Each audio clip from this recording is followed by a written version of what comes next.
mbaa xol yaa ngi féex réew mi léegi mer gi dafay bàyyi. moo tax bu ma nuyoo dama naan mbaa xol yaa ngi féex de leen ree. asalaamaaleykum wa rahmatullahi taala wa barakaatu. maa ngi nuyu ñëpp di jël nuyoo beeg siyaar bi di ci jiital Cheikh Mouhamadul Muntaxa Basiru ayadallahu wa nasruhu yàlla na ko fi suñ borom saxal. képp kuy sol sa dàll rek lislaam tax laa jóg yàlla na saw dàll jotal. di nuyu bu baax suñu mbokk yi nga xam ne ñu ngi ci biir kaso bi di ci jiital Cheikh Omar Bamba Diop di borom xam-xam di kilifa di nit koo xam ne palaasam du kaso. ñi ngi ñaan képp ku bokk Daaru Musti seen doom a ngi ci kaso bi te defu fi dara Cheikh Omar Bamba Diop dañ koo war a génne kaso bi ndax kaso du këram. waru fa woon a def benn minute borom xam-xam bu mel ni moom nekk fii Sénégal ñu koy tëj ci kaso te deful dara ah gars yi war nañoo xalaat toogaay bi. comme que nag damaa sol tey couleur ex Pastef ci këyit waaye ex Pastef ci xol yi looloo naqaree tas moom te yaakaaruma ne ñii ñu jàkkaaroon mën nañ te loolu ku yàlla bind mënoo te sénégalais lenn la gën a bañ loo koy tere même doxaan buñ ñëwoon baax na kenn du doxaan. nit da ngay gis mu takk soxna na ma yàlla baal mu lew ko doom mu ne ko fa cëpp di wëri leneen damay ñëw ci tere ñu bëgg ñoo tere kii nga xam ne suñu yaakaar la fas yéene tabax réew mi muy président Ousmane Sonko nga toog ci sa saal bu ñu kilim jël sa njaboot di làqi doom bëgg koo écarter ci xolu sénégalais yi dama ne leen loolu képp ku leen ko yombalal na leen wóor ne mi ngi wax sax lu mu xamul. président Ousmane Sonko nekkul nit koo xam ne da ngay tëju ci sa bureau raaf turam dem tëdd di nelaw mu génn ci xolu Sénégalais yi comme nii rek loolu xale bu ndaw sax bi nga xam ne da nga koo loolu koo ko wax du ko gëm Sonko yàlla moo ko def ci xol yi. moo tax nag mën naa ne man du ma ne bokkuma ci waaye it mën naa ne damaa bokk ci liggéey boo xam ne maa nga ca beneen wàll di def leneen ci mbiri président Ousmane Sonko waaye ñoom li tax nga xam ne lii bu ñëwee mouvement wu donga daara dama koy gëm man ab donga daara laa boo xam ne dama doon xeexal président Ousmane Sonko sama ruq ñoom it xeebuñu ku yàlla bind ci réew mi damay jël exemple ci sama bopp man duma dara keneen ak keneen bu kenn fëgg sa bopp kenn du dara suñ borom rek a fi nekk waaye dafa am lu ñu wan donga daara yi taxawal lii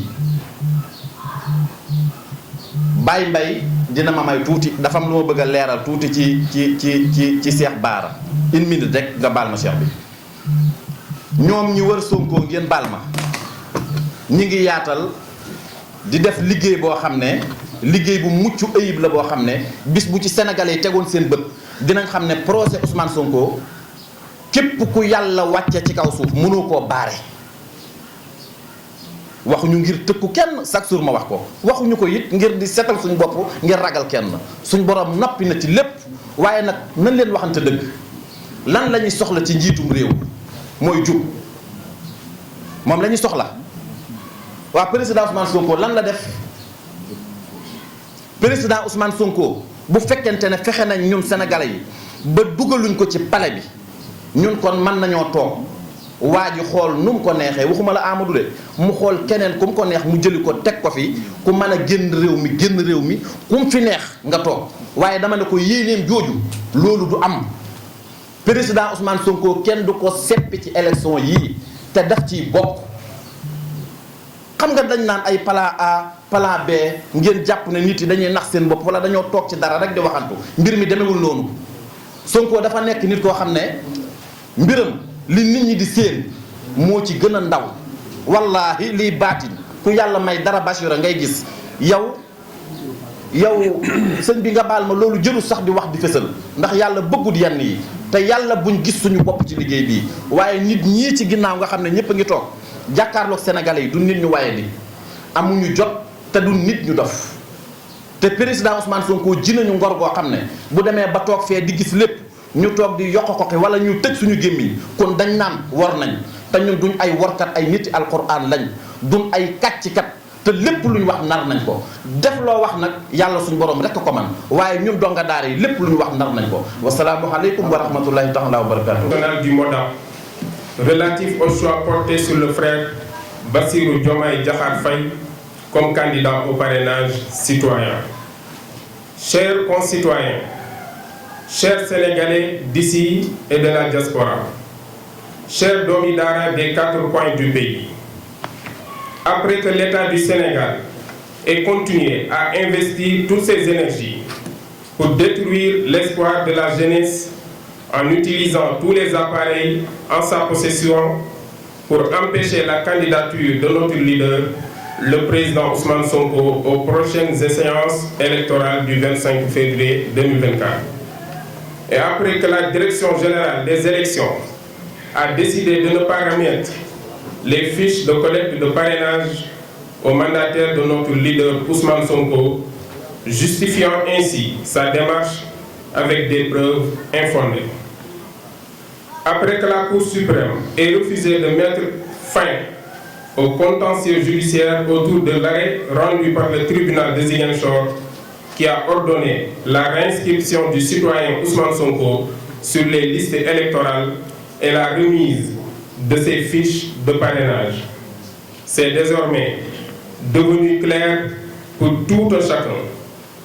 que nos adversaires veulent entraver la participation de notre leader, le président Ousmane Sonko, aux prochaines élections présidentielles, en utilisant tous les leviers du pouvoir pour compromettre le projet de PASTEF. Ce scénario auquel nous nous attendions constitue un précédent dangereux dans l'histoire politique du Sénégal et ne passera pas sans réponse politique de la part du mouvement des Domou Dara Patriotes. Ainsi, nous, Domou Dara Patriotes, ayant reçu la déclaration commune des 4 candidats appelant au lancement d'une campagne nationale pour parrainer le frère candidat Bassirou Diomaye Faye, pour assurer la continuité du projet du parti PASTEF, sous la bénédiction de notre leader Ousmane Sonko, déclarons ce qui suit. Premièrement, saluons cette décision politique historique qui reflète une grande conscience des enjeux de l'heure, ainsi que cette position honorable des 4 candidats qui expriment l'étendue de la confiance mutuelle dans les compétences de chacun pour conduire le projet PASTEF. Deuxièmement, soutenons fermement cette décision quadripartite et renouvelons notre totale confiance en la personne du candidat unanimement désigné pour le parrainage citoyen, notre frère Bassirou Diomaye Diakhar Faye, qui n'a ménagé aucun effort pour que le mouvement des Domou Dara voie le jour. Troisièmement, invitons tous les Domou Dara des 46 départements et de la diaspora à la mobilisation et à une participation massive au parrainage citoyen en perspective des élections. Quatrièmement, appelons tous les Domi Dara à la responsabilité et à la vigilance pendant l'enregistrement des données dans les fiches de parrainage et à s'assurer de l'exactitude des données tout en respectant les instructions administratives y afférentes. Cinquièmement, annonçons une tournée nationale de mobilisation que le mouvement mènera sur tout le territoire national dans les prochains jours pour rencontrer les Domi Dara et leur parler de l'importance des prochaines élections présidentielles et du rôle qu'ils devront y jouer. Enfin, nous prions Allah subhanahu wa ta'ala pour que notre leader, le président Ousmane Sonko, recouvre la liberté, qu'il lui accorde la santé et le bien-être et qu'il lui insuffle la force et la patience face aux épreuves. Et c'est Allah qui est maître des événements alors que la plupart des gens ne le savent pas. Wallahu ghalibun ala amri walakinna akthara an-nasi la ya'lamun. Bureau national du mouvement des Domou Dara Patriotes.